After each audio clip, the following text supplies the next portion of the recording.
So this one is pretty special. For those of you unaware, the very first official episode of Doom Mod Madness was for realism, and that took place all the way back in the halcyon year of 2015. It was a different time back then. It was the year that Bloodborne released, it was the year that The Man from U.N.C.L.E. proved to be a better spy film than Spectre, shame about Armie Hammer being a complete weirdo, and the year that Jeremy Clarkson killed Top Gear by punching a producer in the face because there wasn't enough hot meat on the menu. For me, however, it was the beginning of a long road of joyful discovery that has so far lasted 7 years, and now brings me to today, where I can say, hey there, this is Mr. Icarus, and welcome to yet another edition of Doom Mod Madness. Today, we're taking a look at Realism 2. Gosh, where to begin? Well, I guess an explainer on how exactly realism works would be a good place to start. For one, you'll pick a level. These can encompass a variety of themes, from familiar environs from the likes of Doom Eternal, what with the super gore nest, the likes of Gutrot Island, which is an urban hellhole that's been set adrift from the rest of the mainland. You've got space stations, you've got castles, heck, you've even got inexplicably large floating pizzas in the sky on which to do battle. A standard mode playthrough of any of these given maps will encompass 5 rounds culminating in a boss battle, and each of those rounds will have a modifier applied to them, courtesy of 3 randomized reels. Each reel does govern its own particular type of modifier. At the bottom, you've got enemy type. This can include wizards, packs of ravenous dogs, aliens, robots, cowboys. The list genuinely goes on. However, the next reel up will govern what kind of weaponry you can use during the course of any given round. To say that the weapon roster here in Realism 2 is significant would be a colossal understatement. Going by the categories that you can pick through between sessions, you're looking at about 12 different weapon categories here, and from what I can tell, it's loosely grouped by ammo type. There's certainly exceptions here and there in the mix just to make the categories feel a little bit more cohesive, but for the most part, you'll see the reels landing on one particular group, and that will be what spawns in the area for the duration of that round. It doesn't instantly get delivered into your inventory. You do need to go exploring through the level to find the weapon spawn points, and even then, it's not always guaranteed that what you're going to pick up is going to be the best tool for the job. That said, however, you could get extremely lucky and hit the reel that just turns you into a goddamn tank. Last but not least is quite possibly the most chaotic reel of them all, right at the top.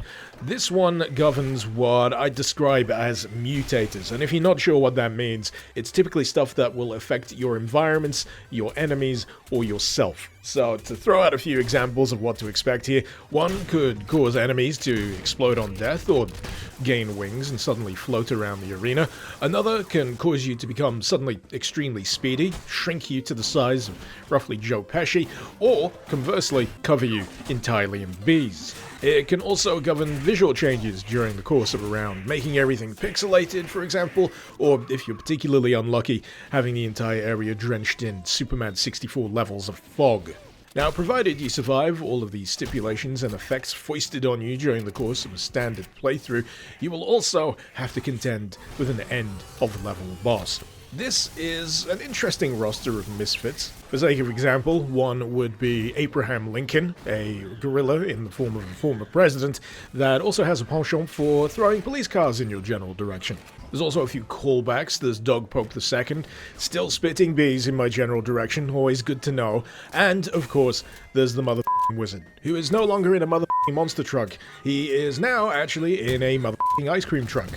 Now, for those of you familiar with the original Realism, you may be looking at this and saying, well, gee, so far this is just looking like a more visually impressive update of the original. Not a lot different in terms of nuts and bolts, but that's because I haven't told you what you do with your high score yet. Now, originally, the high score was literally just that, a number to shoot for, but here it also translates into currency. You see, at the end of each round, be it via death or through the successful defeat of a boss, you will then have the option to return to town. Town is essentially the hub environment of Realism 2, and it's here that you can spend your hard-earned high score in the pursuit of giving yourself a little bit more of an advantage for any successive runs. You see, not all maps here are created equal. Some have a higher difficulty score than others, and will require a little bit of prep in order to best deal with whatever it may potentially throw at you. And in that regard, your first port of call is highly likely to be the weapons market.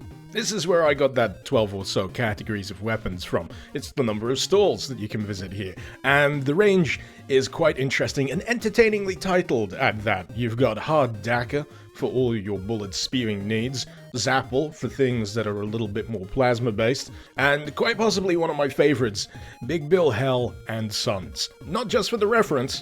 Fuck you, Baltimore! If you're dumb enough to buy a new car this weekend, You're a big enough schmuck to come to Big Bill Hell's Cars! bad deal. Cars that break down! Thieves. If you think you're gonna find a bargain at Big Bill, You can kiss my ass. But also for the fact that it sells, hands down, one of the most entertaining weapons in Realism 2, the Roulette Revolver. Why? Well, occasionally it fires cars, what's not to love? Additional to the weapon stalls, you'll also have Venturi and Tittle, which is accessories and cosmetics. On the accessory front, this largely constitutes items, usables that you can call on in the midst of battle. Particularly a fan of the Rocket Pogo, real handy for getting yourself out of a pinch, because not only does it bounce you free of any surrounding horde, but it also kills a few of them in the process. But yeah, as you might imagine, it's much handier to have all of these things ready and raring to go in your inventory, rather than waiting for the mercy of the reels to provide during the course of a round. But that said, the weapons market here is not the be-all and end-all of town. It is a place that is practically teeming with NPCs for you to converse with, and occasionally you'll come across one that will offer you an interesting deal. For example, tucked away in a back alley here, you'll find some shady corporate people that will offer you a super plasma gun for a nominal fee. They're not the only people in town that will offer you illegitimate weaponry for high prices, but telling you where everything is would rob you of the fun of discovering it for yourself. That said, I will tell you about this particular Strife NPC who will happily provide you with additional overhealth, armor, and ammo capacity for a pretty reasonable price. And if you pay a visit to Motherfucking Wizard's Motherfucking Casino, you'll find Motherfucking Wizard ready, willing, and able to pay you to just off and take some Jackpot Dice with you. Jackpot Dice are pretty interesting. They are an item that you can trigger in the midst of a level that will generate their own particular special effect. Just to give you a taste of the kind of shenanigans that can occur when using Jackpot Dice, I had one roll that granted me the everything effect, which meant that all spawns now generated everything from across all reels at random. That was quite interesting, doubly so when a pair of goddamn marauders from Doom Eternal turned up to wreck my shit. On a more beneficial front, you might get a roll that turns all enemies into coins. Pretty good for stocking up on that high score, and even better if you're dealing with a particularly difficult round of enemies. Looking at you, aliens!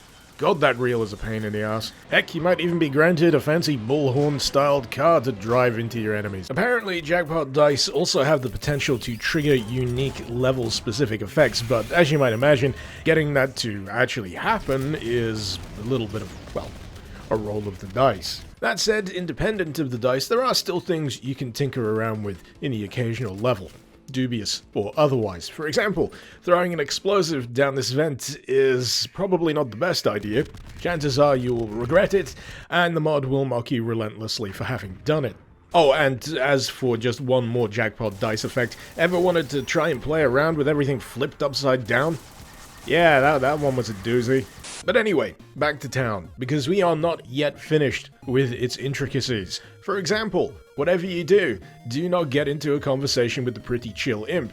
That is, unless you want to have an extended conversation about the merits of DVD versus streaming, and why they should just shut up and watch the goddamn X-Files.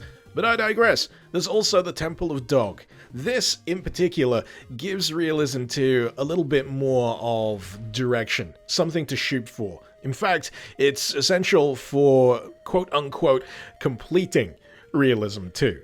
And this largely falls down to the successful completion of two modes in particular, one being Boss Rush mode and the other being Endurance. Both of these modes are quite interesting and challenging in their own right. Endurance mode, for example, doubles up the amount of rounds you'll have to play through before you can reach the boss and hopefully complete that particular level, whereas Boss Rush, oh man, this is possibly my favorite mode out of all of them. Just because of the bombast and the presentation, it's just a heck of a lot of good fun, and not to mention a really great way of getting in some practice against bosses before you encounter them in the wild. Moving back to the Temple of Dog, however, if you investigate down an alley to the side, you will also discover a interesting hole in the wall with the words "Repent" ominously scrawled above it. Going into the hole will land you in Dog Hell. Dog Hell is a nightmare. It is a wave endurance mode that pits you exclusively against dogs of all shapes and sizes. Sometimes they're small, sometimes they're pretty big, sometimes they're towering dog-headed golems that will stomp across the landscape in your general direction. The objective here is to survive as long as you can, preferably 10 waves, because if you get to 10, you'll be able to bag yourself a neat little reward. But in the meantime, you will really need to focus down and honestly have a pretty serious look at the kind of loadout you're going to bring into this mode, because it does not provide you with spawns. Some enemies do drop additional supplies midway through, but yeah, you've really got to depend on the things that you bring with you. But in the meantime, you'll at least be able to enjoy the doggy rendition of Master of the Puppets playing in the background. Speaking of hell, there is also the Hell Circus. This is where you'll find the likes of that aforementioned giant floating pizza in the sky. And these are actually really expensive to gain access to. 50,000 credits for entries. So these are the kind of things you should only really be tackling if you have been phenomenally successful at a standard map. So yeah, there's a lot to realism too, considering I'm nearly 12 goddamn minutes into this video and I've only just stopped talking about all the various bits and bobs that I felt were notable enough. This is an astonishingly good mod. It is jam-packed with content and will honestly have you spinning through its cycle for hours, even well beyond the point where it shows you the credits and pats you on the back for a job well done. It is addictive as heck, and just to ram that last point home, as I've been capturing footage for this, I've found myself wasting time playing extra rounds more than I needed to, just because the loop here is so goddamn fun. I mean, seriously, if variety is the spice of life, then this mod is the entire goddamn spice rack. There is always something new to try, something new to see, and something extra to discover. I can pretty much guarantee you right now that some of these maps, man, I've not even scratched the surface when it comes to the secrets they potentially hold. I mean, I know for a fact there's a gap in the Clockwork Solarium level that if I was just small enough, say through the correct spin of a reel to give me micro mode, I'd probably be able to fit through there and discover something interesting. And I don't doubt that that's going to be a factor for a few of the other levels in here too. If you find the right spot, in the right circumstances, you'll be able to discover something kind of cool. But even without snooping in the right places at the right time, you'll find something cool all over the place. Like going back to Hubtown, every time you visit it, there's something just a little different. Most of the time, it'll be the billboards, constantly cycling through a range of wonderfully absurdist imagery, and then, if you're particularly lucky, you'll find something that's a little bit more drastic in terms of change, such as a night version of the map, with a searchlight scanning the sky above the casino, or you might be in time just to see the aftermath of a car crash, which in all honesty makes me feel just mildly uncomfortable. Doubly so when the NPCs start referencing Cronenberg. He made a film once. It was about people who get sexually aroused from car crashes. So yeah, if you hadn't already figured it out, I absolutely love Realism 2 to bits. It is tremendously well made. It's quality through and through, and absolutely jam-packed with stuff, an almost mind-boggling degree of stuff. I've only really touched briefly on a lot of the things that you can find here, and that is honestly because I'd love for most of you to discover it for yourself. But if I had to pick out a few bright spots that I just have to mention, I got a real good laugh from an item that you can acquire from the cop shop. Costs an extortionate amount of credits, but grants you access to the gender reveal IED. If that reference flies over your head, there was a spate of gender reveal parties where things just resulted in injury. I'm pretty sure one gender reveal resulted in a forest fire, so if you've got this item and you're plonking it down in the middle of an enemy horde, you best be prepared to back the f*** up regardless of whether it's a boy or a girl. What else? Oh yeah, being able to charge through hordes of enemies with a good old hand egg, that certainly brings a smile to my face. And if you want to have a fun time, don't forget to buy Fisto from the scientists in the Boss Rush lab, because punching stuff with that thing, ooh, does that feel good. Anyway, I'm going to wrap this up here, because if I mention any more stuff from Realism, I'm going to have to go back and capture footage, and that'll be me indisposed for potentially another few hours. So, really what this all boils down to is a simple question, that being, do you like fun? If the answer to that question is yes, then you should absolutely be playing Realism 2. It is pretty much the gift that keeps on giving without the requirement to visit a doctor. It's got a range of maps, all at different degrees of difficulty, and on top of that, if you feel like adding a little bit of extra spice, you can add extra modifiers into a playthrough that will give you a multiplier to your score. Even works the other way if you feel like things are a little too spicy already. Conversely, if the answer to the fun question is no, then Hideous Destructor is also available. I joke. I know people enjoy it. It's fine. It's a joke. It's a joke. I'm sorry. Put down the gun. Whew, things got a little heated there. Anyway, yeah. If you're interested in giving this one a whirl for yourself, the link, as usual, is in the description below. And if anything else, I hope you've enjoyed this video. This has been Mr. Icarus. Thank you very much for watching. Icarus out.